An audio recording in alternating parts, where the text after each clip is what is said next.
All right, so today we're going to talk about our research agendas with the IP&T professors. Dr. Graham organized this and then he left, so I don't know what that says. No, he can't be here today. He's at the Open Learning or the online. He's at a conference on online learning. What's it called? So I'll go ahead and talk through this a little bit. The idea, you guys correct me if I'm wrong in this, is to give everybody some insight into what it is that we're each researching and how that might play out. So if you're interested in working with us, you're welcome to approach us afterwards and ask about our research. So let me make sure we got this turned on.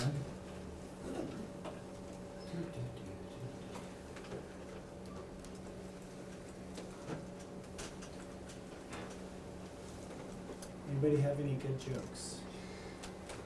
Did you hear the one about the control panel that didn't turn on? That's not that funny. All right, let's try that. Why didn't Beethoven like chickens? Why didn't Beethoven like chickens? Bach, bach, bach, something. I always say Bach, Bach. It's just the one that bubbled up. Thank you for putting yourself out on a limb. I appreciate that, Scott.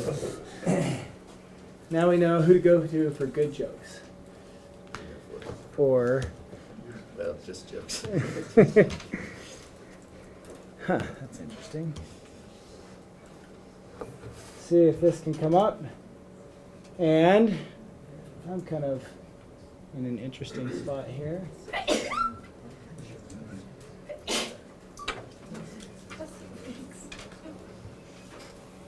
Aha, there I am. Okay. Let's cut the lights. Bring it down. All right. Okay. So I'm going to show some numbers. I want you guys to tell me if you can figure out what these numbers are, what they represent. See if this works. All right.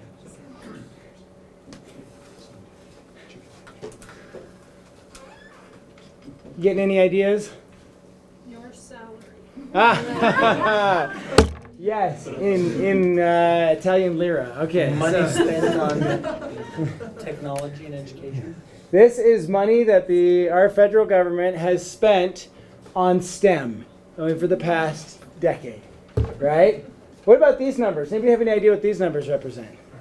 Proficiency. Proficiency in what? Standardized tests. Standardized test? It is on a standardized test. Probably not the standardized test you may be thinking of. But it is a standardized test that's administered every 3 years. So actually, you see 2015 is a year. We don't have the results for that. It usually takes about a year for them to release the results. So it'll be probably December of 2016 when we have the 2015 results. Somebody said NAEP? NAEP or PISA. Okay, it's PISA results. Right? So the Program for International Student Assessment. Basically, it's an international exam that countries that are part of the Organization for Economic, what is the C? And Development. Economic something and development. And other countries now have joined in taking. So it's an international test that 4th and 8th graders take. And 15-year-olds, is that right? Yeah. Take every year, every 3 years. And they compare scores across countries, so it gives them a way to do it. Originally, it was only in mathematics that they gave this exam, and English, and language arts, rather, for each country. They've added science as well to it, so we have our science scores up here as well. What can you tell me about the trends that you see between these two, as far as the U.S. goes in comparison to the OECD average? What's that? Lower than average. It's lower than average, okay. I don't have the numbers on these, I don't know why, but, 2006. okay. And when they started putting more money in, it was after that 2006 data. Yes. That's when those numbers started going up in terms of how much money they were putting in it. Okay, and the interesting thing is if you look at from the last, the summary from the last time PISA talked about it, here's what the folks at PISA had to say about this. So in the 15 years or so that they've been administering this exam, they've been pouring tons of money into education, and particularly into STEM education. And when I say STEM, do you guys know what that means? If I say STEM, I see some heads shaking. Science, technology, engineering, and mathematics. When most people talk about STEM, they're often talking about SM, right? In fact, I went on and got the past 5 years data from the NSF, and I was just did a really quick search, so I could have a lot of false negatives in here. I was just curious how many of the STEM and education initiatives funded by the NSF in the past 5 years actually had engineering or computing roots in the title, right? So you could have titles that don't have those that I could have missed. It was about 5%, right? So when they say STEM, people say STEM, but they most often mean science and mathematics. It's kind of unfortunate because technology and engineering, well, one of the reasons, I guess, that we don't talk about technology and engineering so much is because they're not part of the core in this country. If you teach technology and engineering, especially in K-8, and K-6 for sure, and we've got the whales are voicing their opinions now. You have to make sure that it somehow relates to things that are part of the core. So you have to integrate these subjects, which isn't necessarily a bad thing because research actually supports that technology and engineering are really good ways to help people understand science and mathematics and apply them better. So for example, we have things, students often struggle with things like variables, right? In this expression up here, what does G represent? Or functions. Science or technology and engineering actually give students the opportunity to apply these concepts in principle. So this represents the number of people, the need that the country has of technology and engineering related jobs. Specifically here we look at computer science jobs. And this looks at our current rate, how many people we're going to be able to prepare for these jobs by 2020. So that's kind of where we stand right now. So what I'm looking at personally in my own research is I'm trying to advocate the teaching of technology and engineering in the younger grades, in K-8 and especially in K-6. One of the reasons for this is a paper I've written with some colleagues called Convergent Cognition, which puts forth a theory that talks about the value of learning two complementary subjects, like first and second language, or mathematics and computer programming. And we find repeated correlations between success in one subject and success in the other. So we're trying to look at this and say, well, is this the case? And does it happen? A couple years ago, I had one of my graduate students, for her master's project, she developed an 8-week course for teaching 7th and 8th graders Python programming. She was a former mathematics teacher at the middle school level, so she could handle kids at that level, which was important. And we had a local middle school teacher who allowed her in his Com 2 class, his Communications 2 class, to take 8 weeks of the course and teach these students how to program. She developed this curriculum in such a way that it helped them understand these concepts of variable and function that they're learning right at that same age and that they sometimes struggle with. She walked into class on the first day of class. Com 2 is not a required course. Communications 1 is. And in fact, in the state of Utah, we have a group advocating that by 2020, we prepare people to have, to be prepared to come into the technology sector especially. I read a report just today that of the best cities in the nation for a job outlook. Somebody said something that was, has anybody seen this report? The mayor promotes it on his blog. He's like, hey, look where Provo lands. Guess where Provo lands for job prospects? Number 1 in the country. Guess who number 2 is? Logan. And number 4, Salt Lake.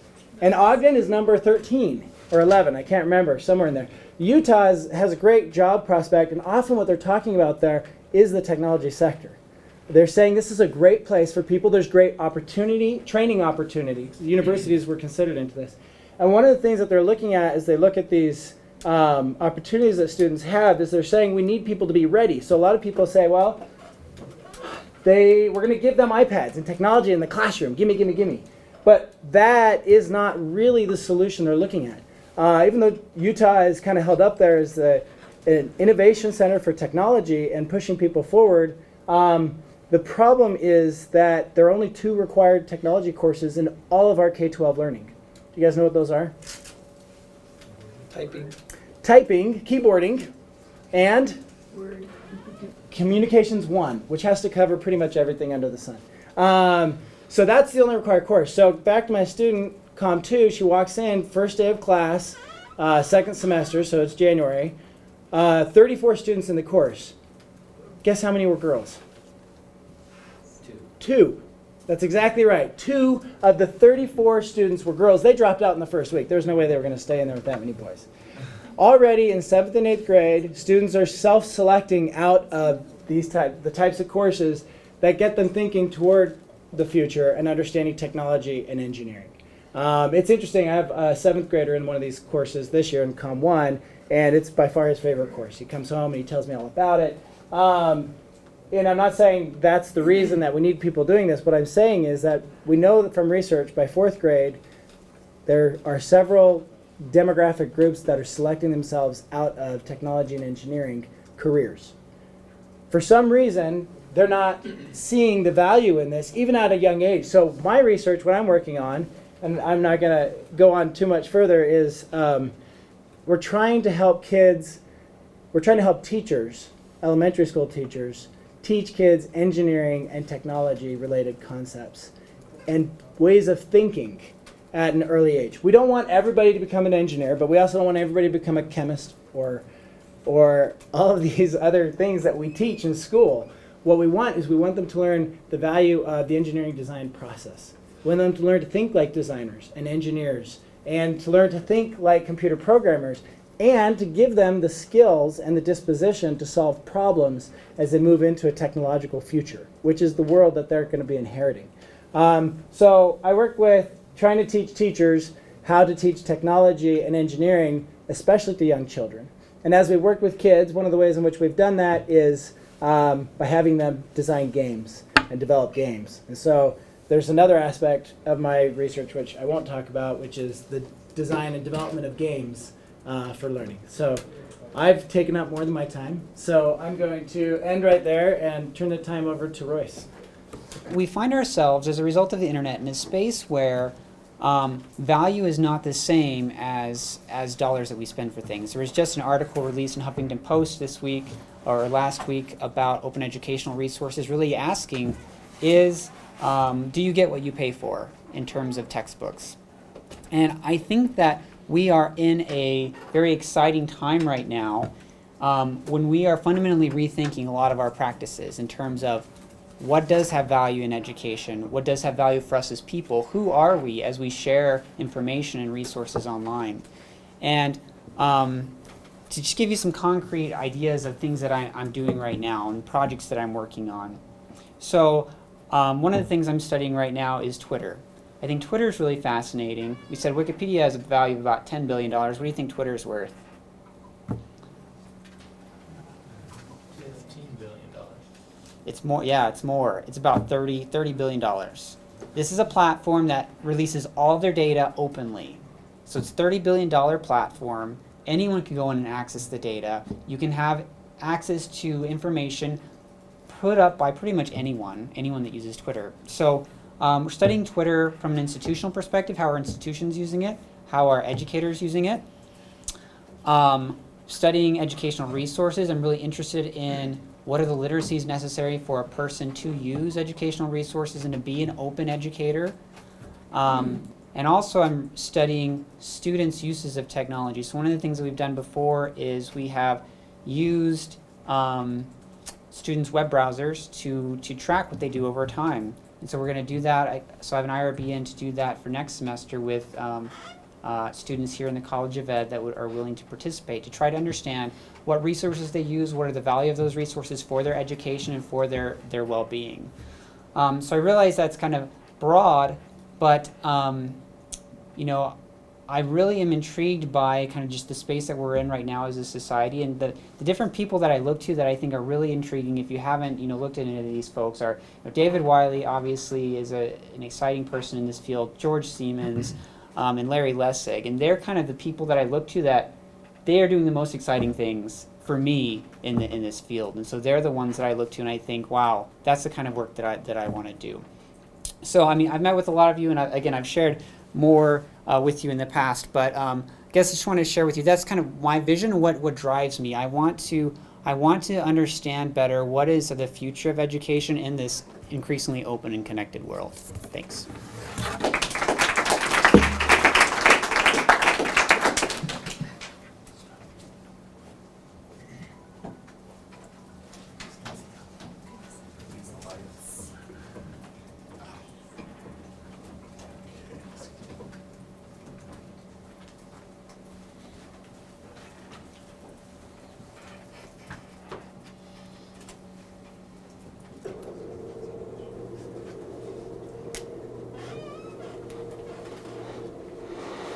Okay.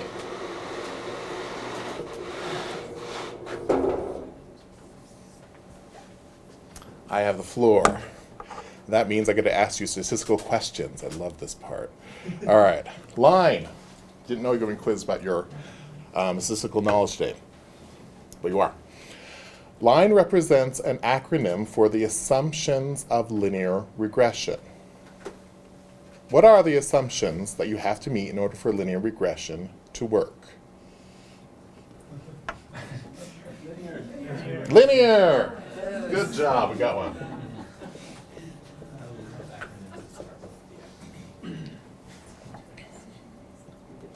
Independence, very good.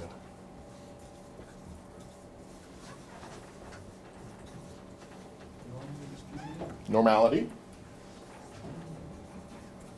And I like to throw in outliers in here. Outliers. And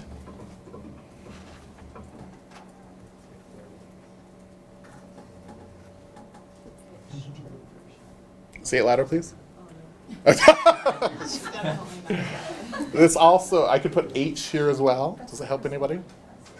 It's a word that I can never pronounce, and so I always use this one. Hermeneutic. Hermeneutic, phenomenology, yeah, very good. Very good.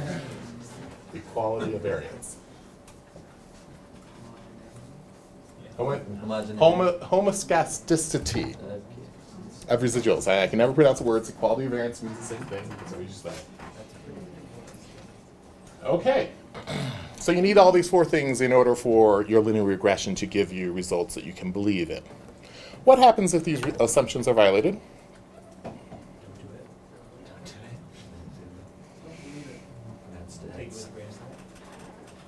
How bad does it need to get before you start disbelieving the results?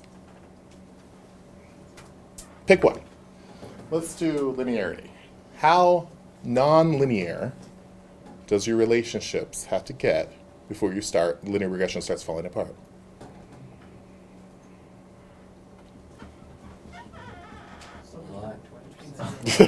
Say it louder, please. Somewhere between 0 and 1. It's somewhere. Yeah, some number is associated with that thing. How would you study that question? By asking you about it. Yeah. This is my work, so that's obviously the things.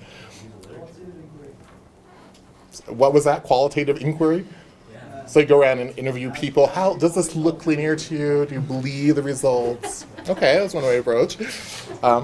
Yes. Asking like professionals in the field who do a lot of stuff, like where's their. So there really is qualitative inquiry. Yeah. So you do some kind of survey, but I want an empirical case rather than just people's opinions. How would I answer the question that way? You might look at prediction rates and how often it's accurate and not accurate when it was linear. Very good. Very good. Like that. Very good. The way I would try to answer that question, this is my work, is through a simulation study. Step one, I would create data.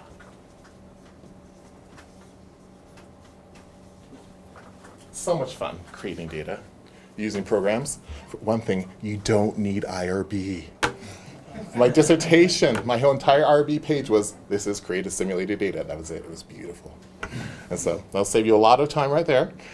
Then you violate the assumptions in that created data.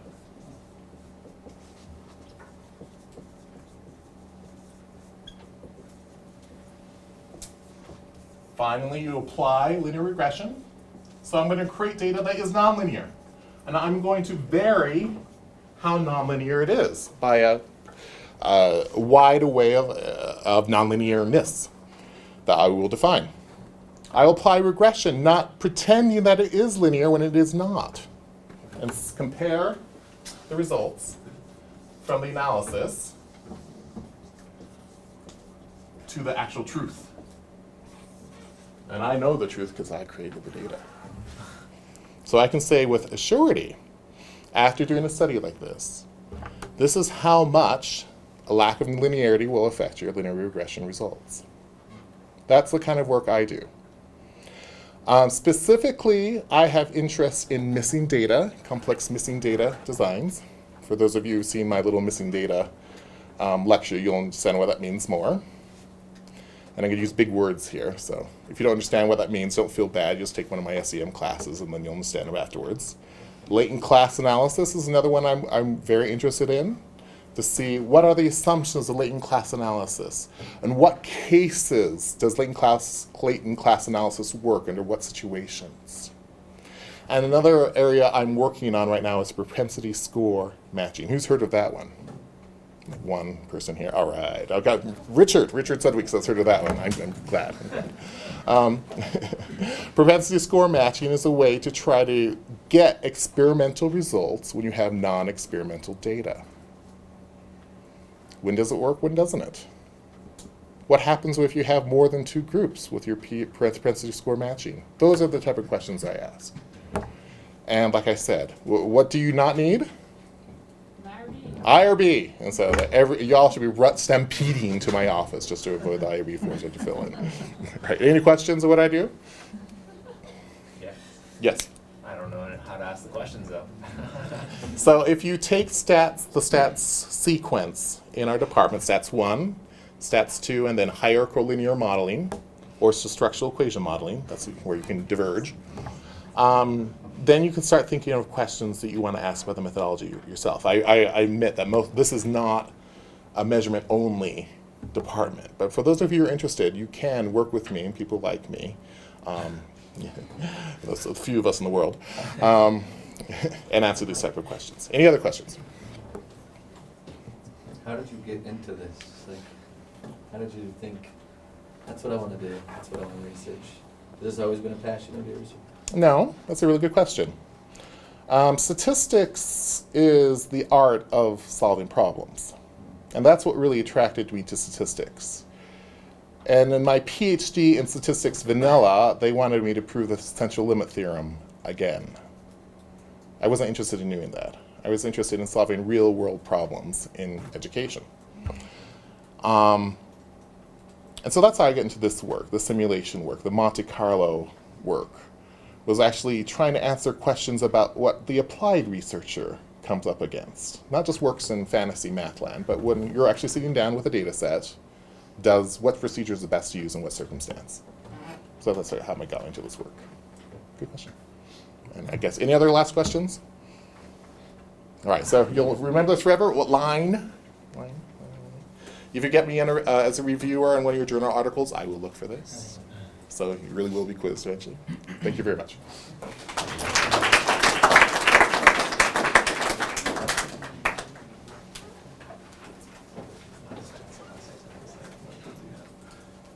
So, what I'm interested in is looking at everybody else's research and judging it.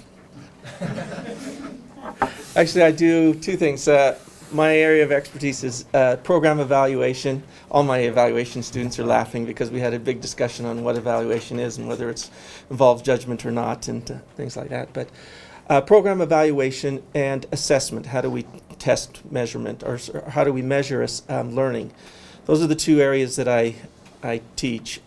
My research agenda happens to be evaluating programs that use technology, and how do we integrate it, and how do we make it work. And so I do a lot of looking at not just what, but why these things are looking at. So for instance, I'll look at Peter's work with PISA, and I'll say, let's put the PISA results in context, and let's determine whether or not they actually do compare countries or not well, and the answer is no. The second thing I might look at is something like Royce's OER, and we did a study where David was looking at the cost of OER things, and he says, look, this costs $5, this costs $50, obviously this is much better, and we're saving all this money. And so we did an evaluation along with that same evaluation and asked the students the simple question of, do you use the textbook? And the answer was no. Therefore, you're comparing costs, but the value of that learning is in context is that neither of them used it, so maybe we should just do away with textbooks and save a lot of money. The answer is no. But we should, it's not always no, sometimes it depends, but that's where we are with that. And so we look at evaluating programs, understanding why it is that we get the results that we get in context. And so I do a lot of work with different entities around the university. We're doing program evaluations with applied math and with engineering and with the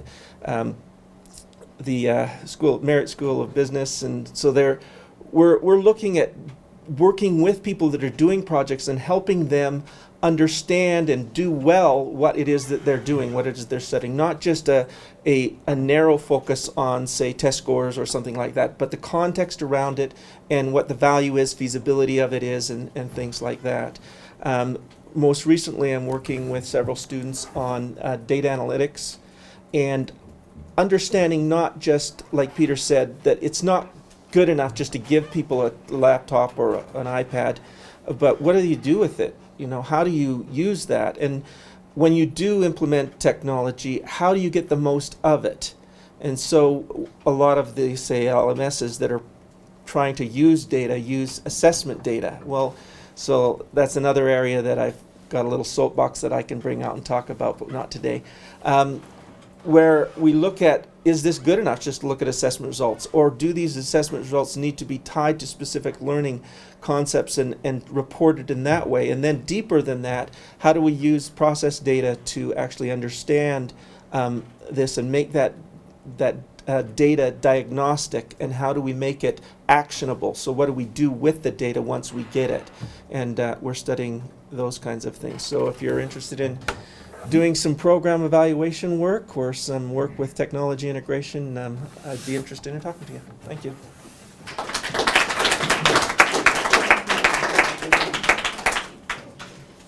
Okay. So I think you all know who I am. Most of you probably know about what I do, so I'll be brief. But I have two major areas of interest. One is design practices, which is my way of saying I'm interested in what it is that instructional designers particularly do when they're out in the world of everyday work in their organizations. How do they cope with the demands of the job, and what sort of resources do they find most useful? If we teach them things here in the university, how do they use them out there? Do they use them at all? And what's it like in enculturation processes of integrating into work life and that kind of thing? So we do a lot of different studies along those lines, usually qualitative, but it doesn't have to be. They don't have to be.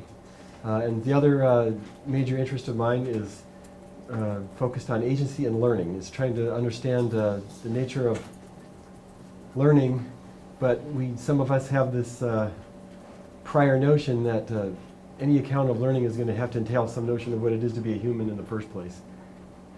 The kind of being that goes around doing this particular kind of learning, and so we're trying to figure this out. And muddle our way through different ways of understanding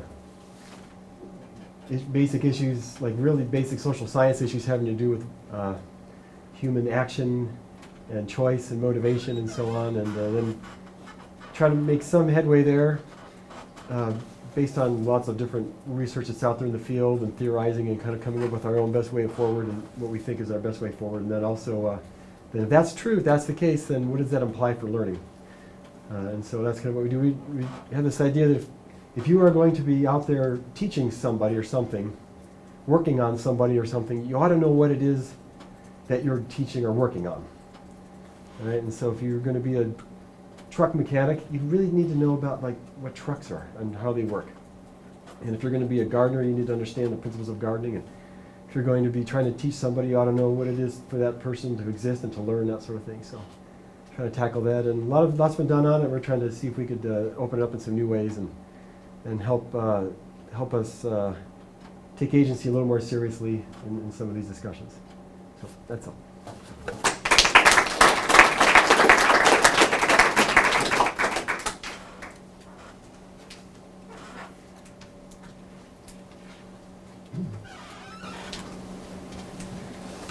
For those of you that don't know me, I'm Richard Sudweeks.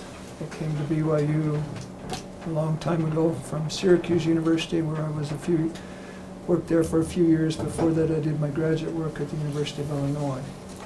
My focus is educational measurement and also assessment and evaluation.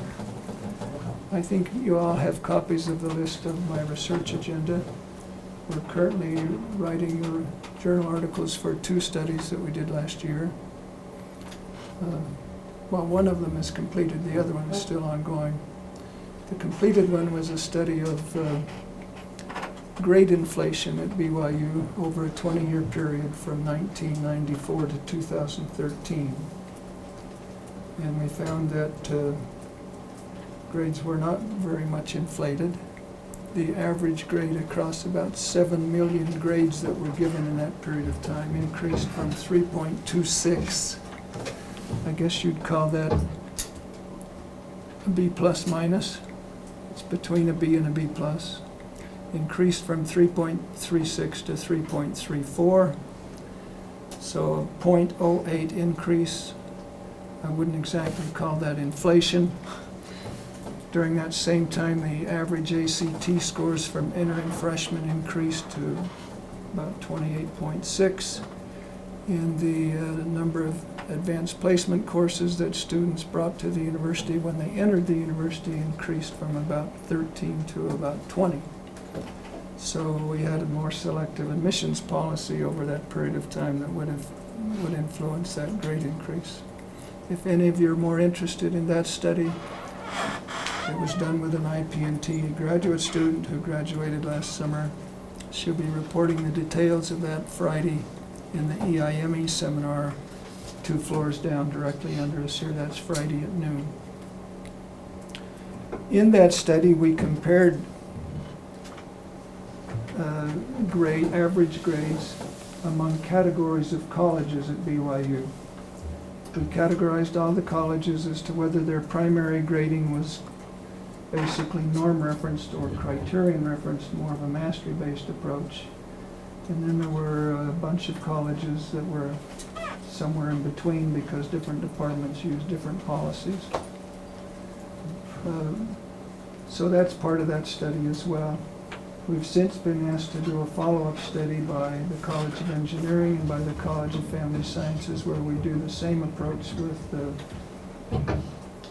comparing departments in those colleges. So essentially this is using applied regression, as Dr. Larson was talking about, in a kind of a time series fashion over a period of years with splines to compare whether there is grade inflation and what accounts for that, and basically the main differences are different grading philosophies among the various academic units. We're also working on a study that we're writing a proposal right now to examine archive data, that's existing data that collected by the state over the last 5 years, to compare graduation rates among high schools across the state. You might be aware that the federal government has put a lot of pressure on high schools in the last few years to increase their graduation rates. There are a lot of reasons why some schools have lower graduation rates than others. We're trying to compare those using multi-level modeling with data, doing a longitudinal study over the last 5 years. If you're interested in that, I'd be interested in talking to you. And we're also writing a proposal with 2 teachers in teacher education to study the prevalence of science misconceptions on the part of elementary school teachers. You're probably aware that elementary school teachers are not really majors in chemistry or physics or biology or earth science even, and yet they're expected to teach that. Well, it turns out that it's fairly common for elementary school teachers because they're like the rest of us. We often have misconceptions about scientific principles that we're unaware of. An example would be if you ask people why we have 4 seasons in a year. People often say, well, it has to do with the distance of the sun from the earth, and they forget that the real reason for that is because of the tilt of the earth's axis. That's an example of a science misconception. Hopefully elementary school teachers would know the real principle there instead of having a misconception. So there are a number of widely identified misconceptions that are prevalent, common misconceptions. Everybody has their own idiosyncratic misconceptions, but we're studying the common misconceptions and how prevalent they are among elementary school teachers in Utah. Thank you. Hello everyone. Sorry I couldn't be there with you today, but I'm excited to tell you a little bit about some of the projects that I do. Many of you have heard me talk about these projects before, but if you want to talk about them with me more in depth and how you might be able to be involved, I'd be happy to schedule a meeting with you.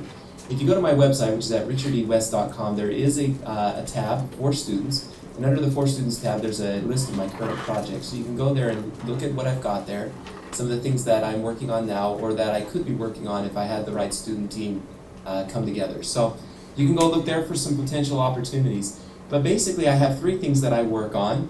One is in the area of collaborative creativity. As we see here from this study by Edelman, that most people feel like creativity is really important to their career and they wish they had been taught creativity while in college. And they say as a course, but I don't think it has to necessarily be a course. I think it can be other types of experiences as well. So I've been looking at how many different universities are creating design studios and institutes and ways of promoting group creativity within their campus. I've been working on that here at BYU and created the Creativity, Innovation, and Design Group, which is a group of about 50 or so faculty members who are working to promote interdisciplinary creativity on campus.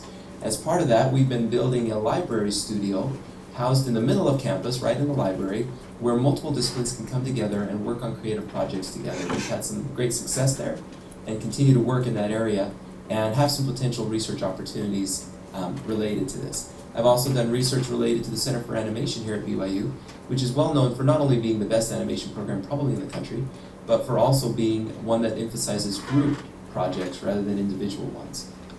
The other thing that I do a lot of work on is related to open badge credentialing. I do this with my IP&T 286 class, which is Technology Education for Pre-Service Teachers. Open badges, we feel like, provide a nice credential that's different than some of the other credentials you can get through grades, diplomas, certificates, and things of that nature. The reason I like open badges is because they embed important metadata into the actual credential itself. So no longer is your credential separated from the evidence and the criteria and the reviewer who issued that credential. It's all in one, and that I think is very powerful and has some powerful implications for education. These show some of the badges that we use here in our IP&T 286 class. So if you teach for me with IP&T 286, you'll get to use badges as part of your teaching. But then there's also opportunities to do research as part of what we're doing with the pre-service teachers. Here's just another example of what we try and do. One thing that we think is kind of unique about the badge approach is how it allows us to focus on a mastery approach to education and a more competency-based approach to education. So we're pretty excited about that. The last thing that I do research on is social presence online and how we can help online learning to be more social and interactive and collaborative. So I've done research on how we can do feedback, and that's what this slide is related to, is we gave a presentation at ACT about the content, timing, and delivery of feedback that will promote social presence in a class. We've also done other projects related to video discussions and other things to promote social presence in online learning. So if you're interested in online learning but the social aspects of it, I'd also be happy to talk to you about that. Thank you again. All right.